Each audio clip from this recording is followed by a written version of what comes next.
Time to test my line of defense. If something comes at me from the front, here's what I can do.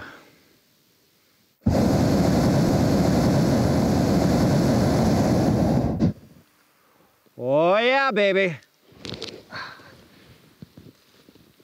That'll do. You know, it was raining for almost a week before I got out here.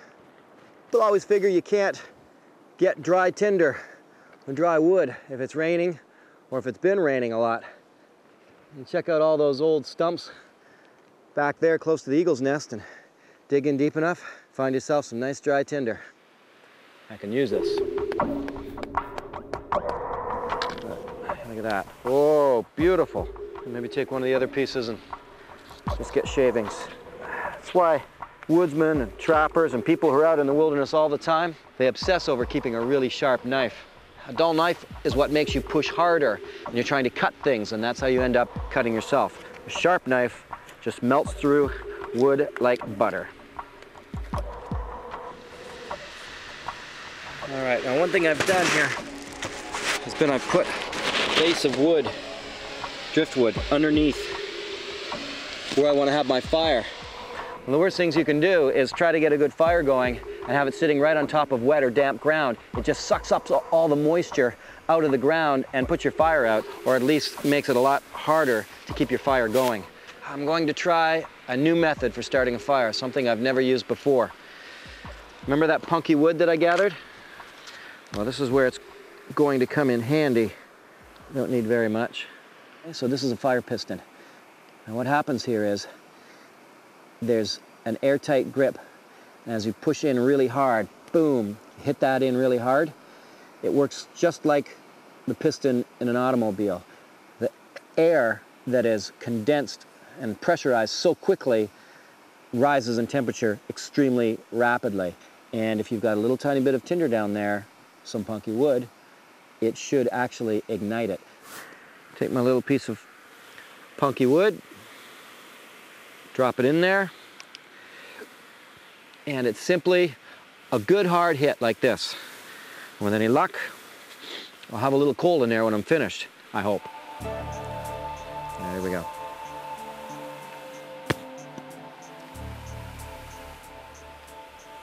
Nope. I can smell it. Oh, it's on the end. There we go. There we go. Okay.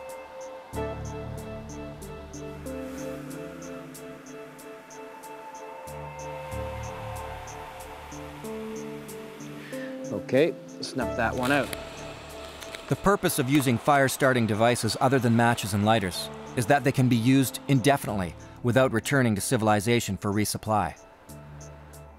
Yeah! There's nothing to run out of, except for the natural components like tinder fungus or punky wood, which the wilderness provides in abundance. Oh, thank you. Thank you. Thank you. What's missing from what you're watching is the hour I spent gathering all my firewood supplies ahead of attempting to light it. Preparation is the key to a successful fire. This is where I'm going to take my wood from. Just some of the posts and poles that are holding up this rickety old shelter.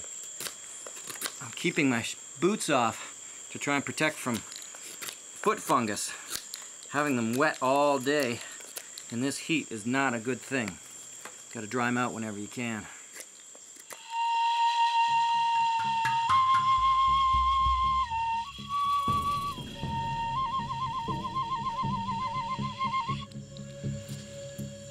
That's my magic fire song. Well, I'm gonna give this a shot. The survival shelves in stores are full of fire-starting gimmicks. Some work, some don't. Most of the tinders will have a chemical or two that should take a flame quick and keep it going just like a candle. Okay, the other thing I'm gonna do is I took some of that damp tissue paper that I had, and just in case this dust fails on me,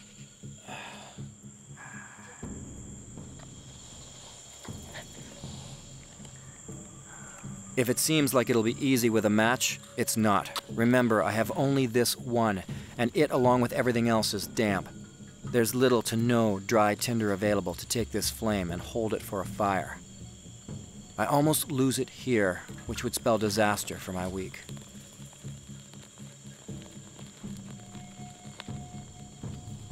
Okay, so far so good with this dust. Woo! Ooh, there's big, big bugs here that are crawling away from this fire. And that's what I like to see. We have fire, folks.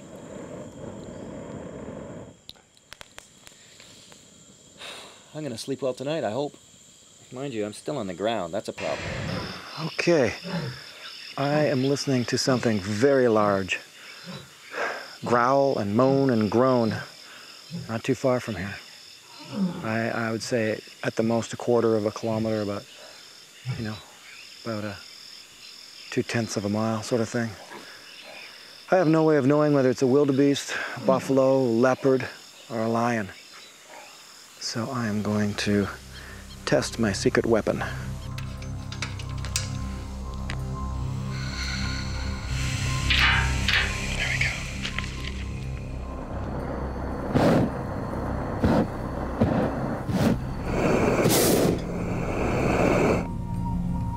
That'll keep a leopard or two away from me tonight. I found a tiny piece of chocolate in a wrapper in one of my pockets. Okay, And I can put it to good use. here it is. Just a little bit of chocolate. And apparently I can take the chocolate, polish up with the wax that's in the chocolate, polish up the bottom of this can. The idea is the concave nature of the bottom of the can should focus a beam of sunlight into the tinder and start it up, just like you would use a magnifying glass.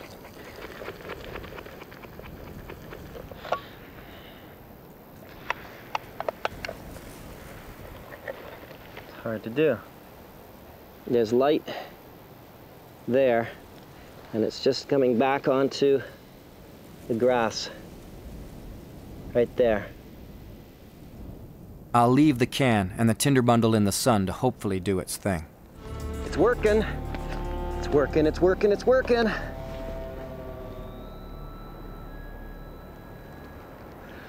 Amazing, absolutely amazing. I really didn't think I had a hope in anywhere of getting a fire going with a piece of chocolate, some sand, and the bottom of a pop can. I'm not gonna freeze tonight. If I build the fire right on top of the snow, I can keep it burning and get it to burn, but it'll end up just dropping down. I mean, I'm up above about 8 feet of snow here, and it'll be a mighty deep hole by the time the fire started burning down, so I'm just gonna build myself a little rotted wood platform here. Just some petroleum jelly. Now I have this here because of the dogs. Put it on the dogs' feet to protect them, especially when the snow gets crunchy and icy like this. It can cut their feet and hurt them. Also helps keep them a little bit warmer. And in a little mini first aid kit, some cotton balls, petroleum jelly, taken and mixed in with the cotton. Take a flint sparker here. See that? Cotton takes the flame real well and holds it. Birch bark comes in. And I've got myself a very fast fire.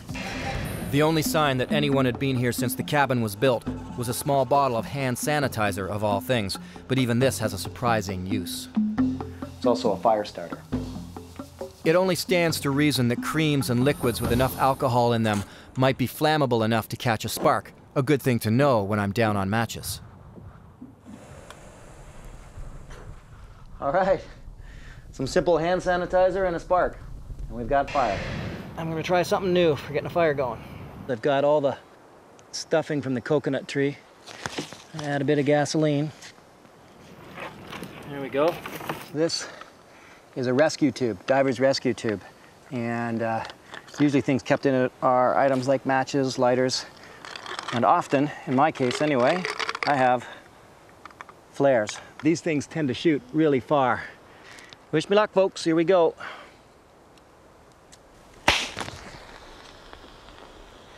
Yeah! Look at that! Excellent. Woohoo! We're having roast booby tonight. what happened there was, there's my flare. You see, you just pull down on this lever and boom, you shoot the flare, and normally it goes flying up into the sky.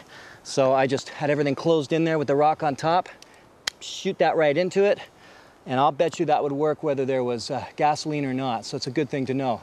A flare, big bundle of dried tinder, protected with a rock, and you've got yourself a good fire.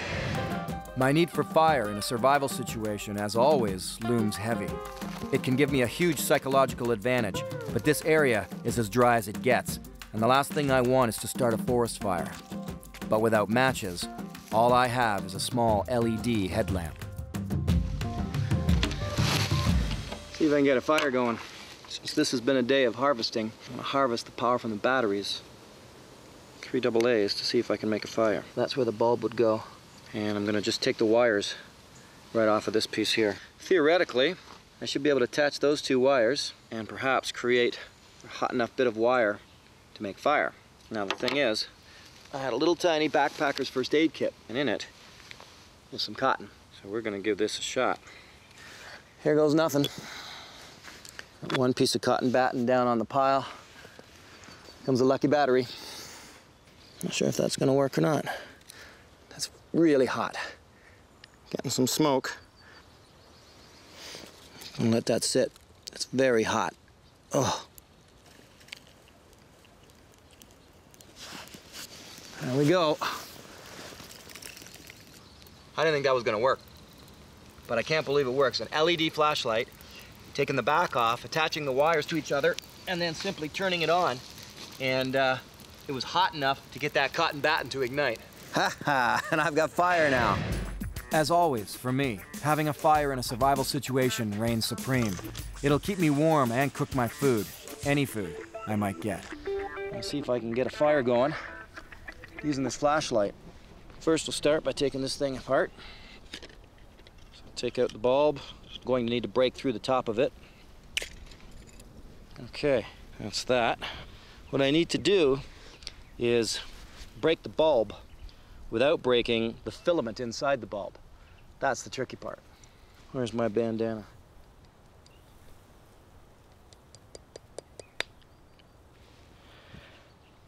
Broke the bulb, but I think the filament is okay. Put it all back together here. There's the bulb in there. And so I've got all my powdered dried grass mixed in there. With any luck at all, this will ignite for me. All I gotta do is turn it on. Let's hope.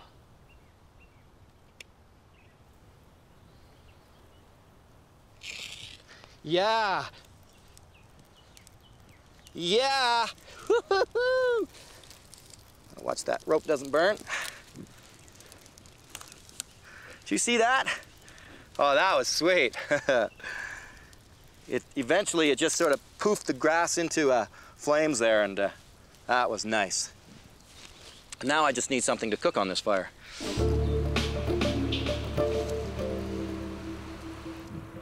Well, there's a lot of old dry cow patties around here, so I've grabbed 1 or 2 and put them on the fire. That actually will keep the fire going for hours. It'll smolder and smolder, and the added benefit is it got rid of all the mosquitoes. So I could sit here with the mosquitoes gone and watch the night come in. Manure is simply dried grasses packed tight by the intestines of a hoofed grass-eating animal, so it's the perfect long-lasting fuel once it's dried. Sun's setting on day 3 now, and I've eaten an awful lot of greenery. A ton of dandelions today. I've got to watch that. That could be really hard on the system. I sacrificed my flashlight for fire, which, as it turns out, is not such a bad sacrifice. A lot of the wood here is pitch wood, giving me a torch, which is great, because I need a light now. Even in one of the hottest places on the planet, fire is still important for my survival. If I am able to get a fire going, I'm going to need to be able to travel with it. I'm just working on a fire bundle. Comb through this brittle, prickly, dry grass to get the dead stuff. Leave the green stuff behind.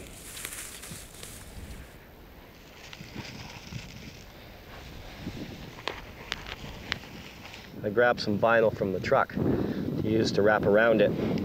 And there's some dung around. I don't know what kind of dung it is, but it's an ungulate, so it's a grass eater, and it'll probably work pretty well. It'll hold it in there tight. And you do want it to be very tight because you don't want it to burn. You just want it to smolder for as long as you have to travel.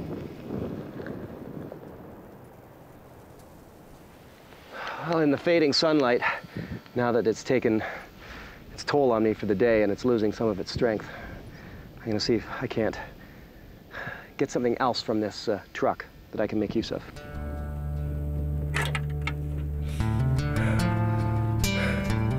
I've got a piece of the fuel line. With any luck, there'll still be some fuel in this line, because even though your engine runs out of gas, there's often just little tiny drips of residual fuel. And the line is where they might settle. So if I want to be able to start a fire and I need some gas, this might be all I have. I'm going to put it right into this guy here. Yep. And I can do one better.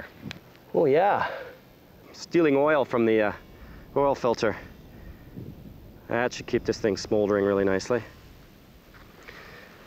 So I've got my fire bundle, and it's been impregnated with gas and oil, and all I have to do is get a spark into it and get it burning on the top tomorrow. And with any luck, I'll be able to travel with fire for when I get out of here. For my next trick, okay.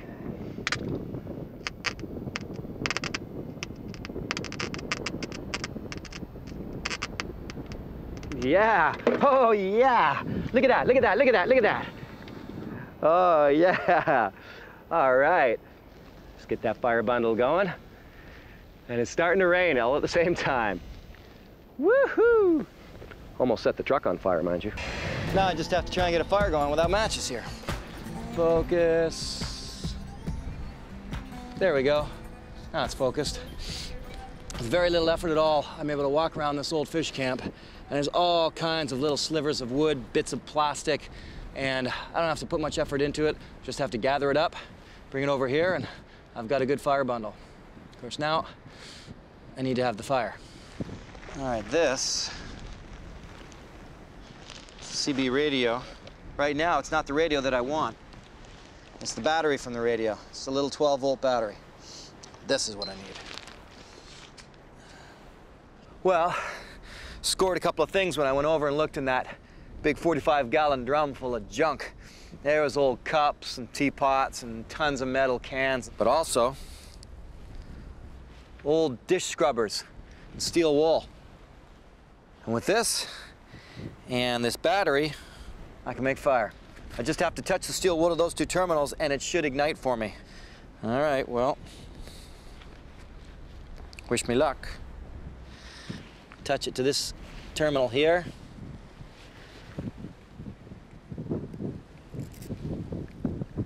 Oh, let's get it under there. Ah. That is nice. Woo! Boy, if any place I needed a fire, it's here in the Arctic. And that worked like a charm. Measure of a good outdoor guide. If they can get a fire going for you after 3 days of solid rain. That is a good guide. And of course, if they pull out some chocolate and some scotch or wine, well, then they're master guides. Having fire in this area is a luxury afforded me by the refuse left behind by people fishing here. All right. Magic. A little steel wool,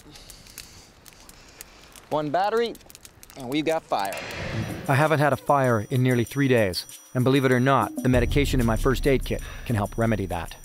Rhino dung, potassium permanganate, an antiseptic, glycerin for diarrhea. Watch what happens when you put them both together.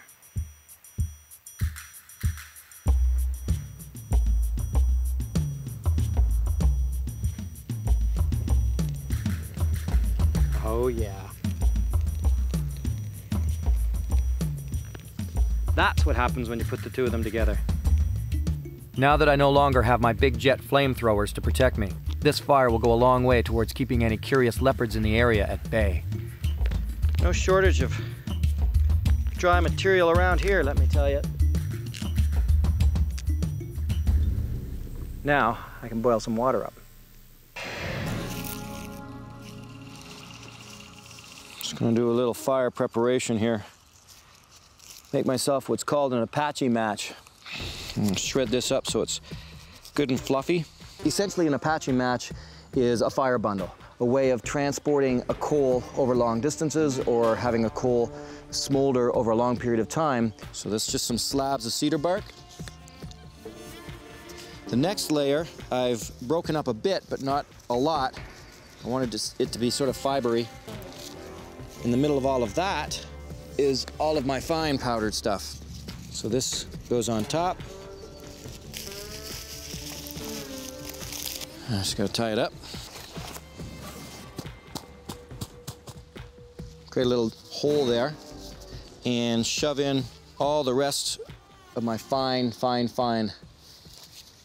shredded bark. How well this thing burns depends on how tight you have the string. You have to loosen it sometimes so that, or pull it back a bit so that the coal will keep smoldering in there. Okay, there we go. My big Apache cigar. I'll call it the Apache cigar. I have a feeling it's gonna be chilly up here tonight.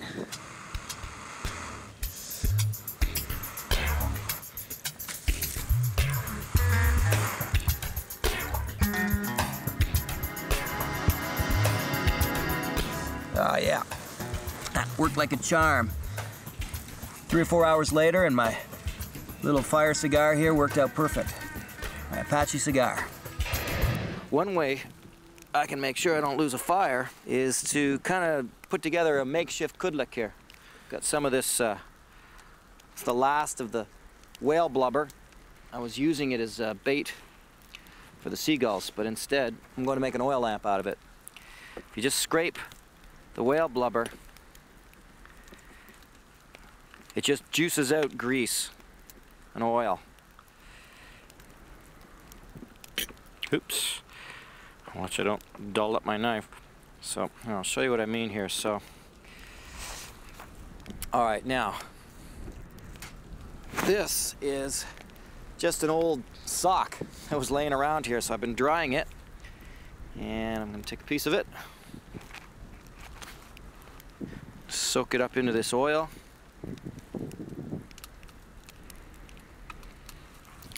There we go. Okay, see that? I'll put that in a little protected place, and that should burn a good long time for me. Fuck, there's so many flies.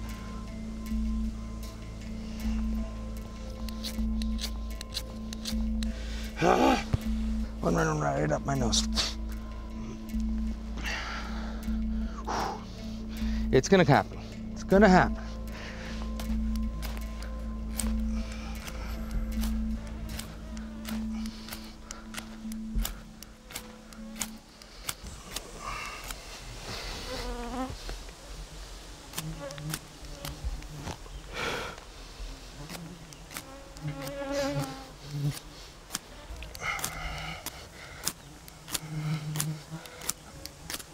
Should have got the candle. Sucks. But as soon as I get it, we'll get going. Fuck. Just gotta focus like I do in a fight.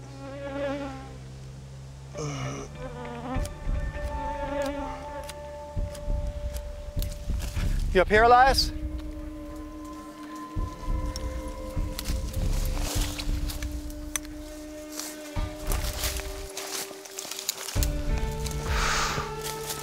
Oh, dude. How are you shirtless? How you doing, man? Okay. I want you to stop for a second. Yeah. Okay? I want to give you a little bit of help here. Mm-hmm. So it looks like you're concentrating on fire. Mm-hmm. Is that correct? Yes. Okay. No shelter? No shelter just yet. Just yet. Okay. I don't know what it's going to be like for rain, but concentrating on fire is a good thing. One thing you haven't done that I kind of want you to do, I'm worried about that sweat on you. If you're wet with sweat, that's going to chill you down tonight. All right? What I want to do is actually throw you a lifeline. Mm-hmm. We've got 3 items for you. Mm-hmm. You can pick one of them. Mm-hmm. Let me lay them out. You decide which one you want. Don't guess. Don't say what you wish it is. I know, right? Because if it's not one of those things, I'll be crying on the inside. You'll be crying all on the inside, no question about it. Okay. In survival, sometimes luck happens and you do get an advantage. It's not all disadvantages. It's not all surprises that take away from you. Sometimes you walk around the corner and you find a cabin. First item I'm going to offer you up is the match. Second item is a piece of cheese. Cheese is glorious. Third item, serious advice from me. Potentially Life-changing advice. life-changing advice. Potentially life or night-changing advice, exactly, okay? Last item is a bug jacket. Oh, God. Your call, my friend. Well, the instant gratification of having a light is huge. There's enough dead things around that I could probably keep it going. And then that would help with the bugs long-term with the smoke. So that's kind of my thought process. The bug jacket is glorious, but I think I wrap myself up, get a fire. Your advice would be great too. Took thousands of years to figure it out. I think I'm gonna go with the light. You gonna go with the match? Yeah. Interesting call. Interesting call. All right, Elias, remember, with only one match, Only one try. only one try. That's all you get at this, okay? You can't blow it. Here's your lifeline. Can I call a friend?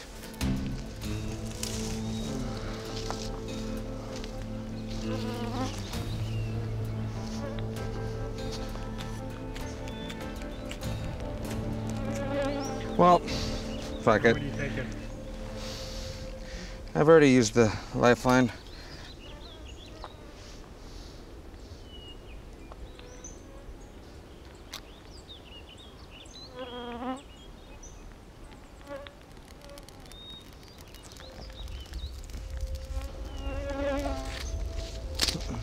Having the mental stamina to push through the toughest challenges has to make somebody a good fighter. There's no question. How's that feel? Oh, I can already feel the flies disappearing. Even if it's mental.